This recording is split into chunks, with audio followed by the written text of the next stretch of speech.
Bonjour à tous et bienvenue dans ce Morning Bull Live. Nous sommes le 15 décembre 2023. Alors vous savez, moi je suis un grand fan de ce film qui s'appelle Le Jour de la Marmotte. Donc c'est un truc où le journaliste il se retrouve coincé dans un bled au fin fond de la Pennsylvanie qui s'appelle Punxsutawney. Et puis tous les jours il revit la même journée encore et encore jusqu'à qu'il arrive à réaliser la journée parfaite. Alors nous, dans les marchés financiers aujourd'hui, réaliser la journée parfaite, ça fait depuis le début du mois de novembre qu'on la réalise, mais on n'arrive pas encore à trouver la perfection parce que tous les jours c'est la même chose. Et là, en fait, ce matin, quand j'arrive devant mon écran, devant vous, devant ma caméra, eh bien, je me rends compte que finalement, on est en train de revivre exactement la même chose encore et encore. Mercredi soir, après la déclaration de la Fed, les marchés se sont emballés, on a fait des records historiques sur le Dow Jones parce que tout allait bien, parce que les taux allaient baisser, parce que la Fed était en train de tourner de viche, parce que Monsieur Powell était en train de devenir notre ami. Et puis, hier, le Dow Jones a fait un nouveau record historique parce que les taux allaient baisser, parce que la Fed était devenue dovish, parce que Monsieur Powell est devenu notre ami. Bref, même journée, same player shoot again.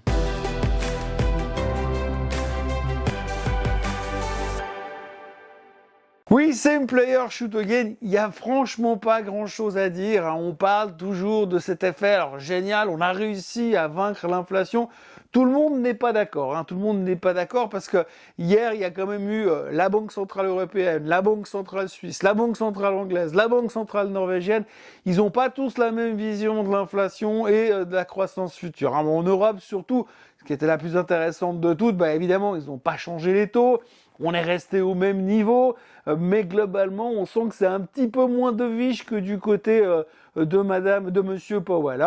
D'ailleurs, Monsieur Powell, on peut se permettre quand même de se poser juste une question parce que, ok, d'accord, il a dit ce qu'il a dit mercredi soir, on va pas revenir là-dessus, on va pas contester les choses, on va pas jouer la frustration parce que le marché veut pas corriger la moindre, mais ce qu'il faut quand même retenir, c'est que Monsieur Powell, il y a 15 jours, il a dit « Il est beaucoup trop tôt de commencer à penser à baisser les taux. » Ok, ça c'était il y a 15 jours. Et donc mercredi soir, il est arrivé « il est temps de commencer à considérer à baisser les taux. » Donc en gros, en 15 jours, je sais pas trop ce qui s'est passé. Oui, il y a eu le CPI, mais c'était pas non plus le meilleur chiffre de CPI du monde, de l'histoire de l'économie. Mais en tous les cas, ça lui a permis peut-être de tourner la veste. Bref, revenons à la Banque Centrale Européenne qui, elle, est un peu moins de viche parce que finalement, on voit que l'économie ralentit beaucoup plus en Europe. La BCE attend quand même un tout petit peu de croissance en 2024, mais ils s'attendent aussi à un redémarrage de l'inflation. Alors, on va pas s'emballer non plus, on voit que l'Europe est un tout petit peu moins motivée et positive et optimiste que les Américains. Ça, c'est pas une grande nouveauté. En Suisse, ils ont rien fait non plus, mais bon, ça, c'est pas une surprise. De toute façon, moi, ça fait longtemps que j'écoute plus la BNS. Et puis, les Anglais, ils ont rien fait non plus. Par contre, les Norvégiens, ils ont monté les taux parce qu'eux constatent que l'inflation, ils n'arrivent pas à la freiner. Donc voilà. Donc du coup, il s'est quand même passé des trucs, il s'est pas aussi tout blanc, tout rose, parfait dans le meilleur des mondes. Il y a quand même 2-3 bugs à droite à gauche, surtout dans nos contrées. Alors les Américains c'est autre chose, mais bon évidemment c'est eux qui dirigent le monde de la finance.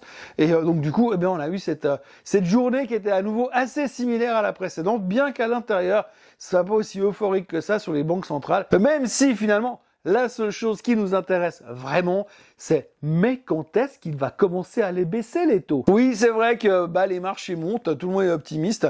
Il faut acheter de la tech, et puis s'il vous reste un peu de cash, acheter de la tech quand même. Donc du coup, tout le monde est bullish, mais par contre, on se pose quand même évidemment cette question-là de se dire, maintenant qu'on sait qu'il va baisser les taux, quand? Alors là, il y a des sondages qui ont été faits. Alors les plus optimistes sont déjà en train de se dire, moi ça m'étonnerait pas qu'ils commencent déjà à baisser les taux en janvier. Donc alors là, petit flashback, retour au début du mois de novembre. Début du mois de novembre, on se disait, ouais alors si ça va bien par rapport à ce qu'a dit la Fed, on peut s'attendre à voir une baisse des taux en juin. Puis après, au fur et à mesure de l'avancement du mois de novembre, on est passé à mai, avril, mars, et puis là, au moment de l'annonce de mercredi soir, on était plutôt convaincu que mars, il y avait une bonne probabilité, 45% de probabilité de voir une baisse des taux en mars, une quasi-certitude de voir une baisse des taux en mai, mais là, alors il y a les méga optimistes, eux, ils ont déjà annoncé baisse des taux en janvier. Donc on revient des cadeaux de Noël, du 31 décembre, là au moment où on sera en pleine décision, de dire là c'est sûr, je bois plus d'alcool, dry January,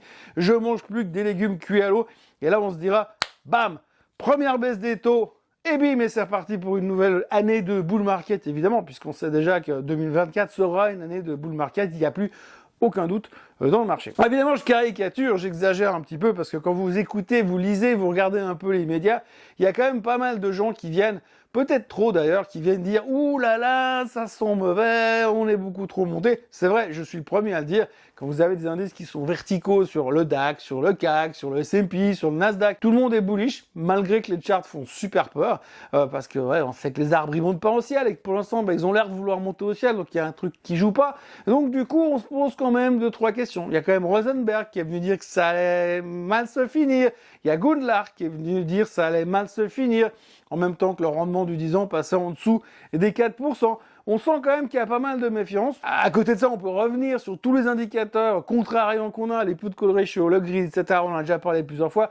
Eh bien, tout ça dit qu'on est beaucoup trop cher et qu'à un moment donné, ça doit se péter la figure, sauf que ça se pète pas la figure. Donc voilà, pour l'instant, ça monte, tout va bien, tout le monde est serein, tout le monde est tranquille et on ne se pose aucune question.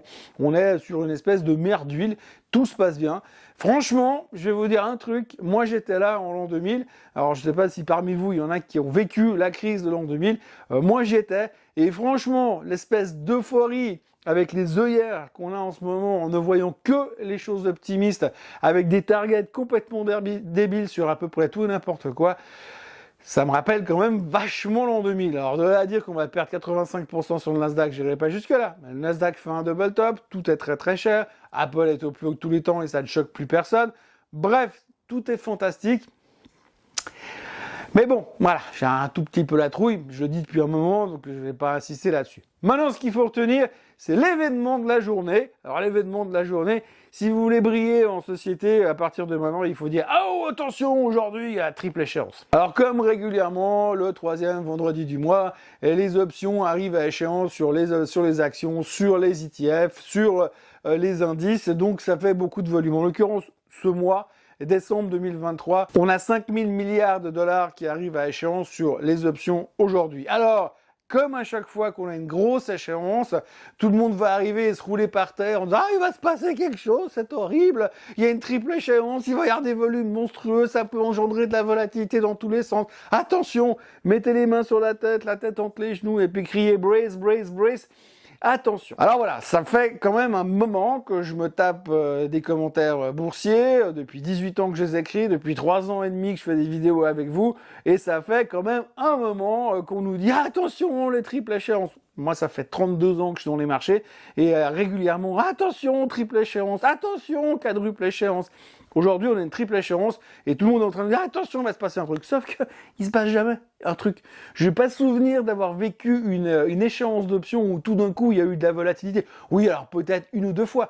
Mais sur 30 ans, on a 1 ou 2 fois ce genre de truc. Par contre, on nous a dit 250 fois attention, il va se passer quelque chose. Donc voilà, je vous le dis encore aujourd'hui, triple échéance. Attention, il va se passer quelque chose. Voilà, donc on est dans un marché euphorique qui ne veut plus baisser. Ça monte et ça monte encore. Difficile de dire où est-ce que ça va s'arrêter parce que la chose la plus compliquée que l'on a essayé d'analyser en finance, qu'on a essayé de comprendre, c'est comment quantifier l'euphorie et à quel moment elle s'arrête.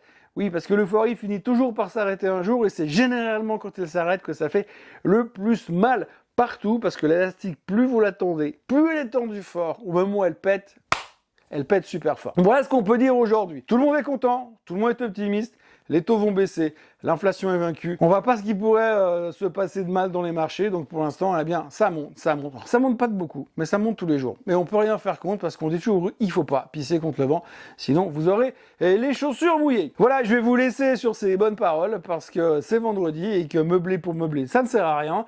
Je vous encourage donc à vous abonner à la chaîne Swissquote en français, à liker cette vidéo et à venir me retrouver ce week-end pour le Swiss Bliss, où on va faire le bilan de la semaine et voir un petit peu ce qui s'est passé sur la Suisse, et puis le reste du monde aussi bien sûr. Je rappelle encore une chose, il y a un concours pour Noël qui est organisé chez Swissquote, vous trouverez sur Instagram ou sur le site de Swissquote, partout, dans tous les sens, je vous mettrai les liens en dessous de cette vidéo.